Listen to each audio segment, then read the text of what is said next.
अक्षय तृतीयेच्या पूर्वसंध्येला जिल्ह्यात 2 बालविवाह रोखण्यात प्रशासनाला यश आलंय। काटोल तालुक्यातील डोंगरगाव आणि कन्हान पोलीस स्टेशन हद्दीमध्ये अल्पवयीन मुलींचा होणारा विवाह रोखण्यात यश आलं। 2 अल्पवयीन मुलींचे लग्न होणार असल्याची माहिती बाल संरक्षण पथकाला मिळाली होती। पथकाने कारवाई करत दोन्ही बालविवाह रोखलेत आणि यातील एका मुलीचं वय 15 तर दुसऱ्या मुलीचं वय हे 17 वर्ष असल्याचं कळतंय।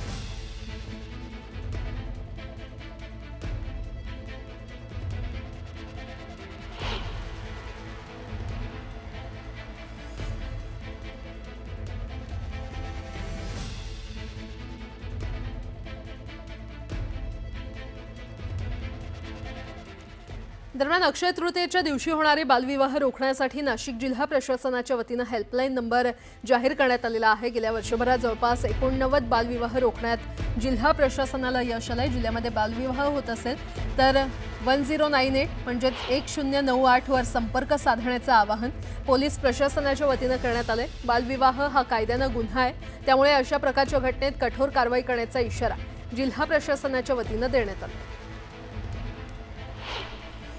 अक्षय तृतीयेच्या दिवशी आपल्याला माहिती आहे बरेच ठिकाणी मुलींच्या बालविवाह सुद्धा घडते। अशी कुठलीही प्रकरण घडू नये म्हणून आपल्याला सर्वांना सतर्क राहण्याची गरज आहे।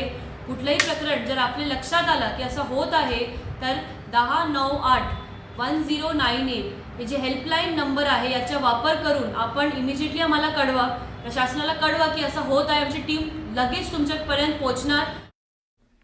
बातमीपत्रामध्ये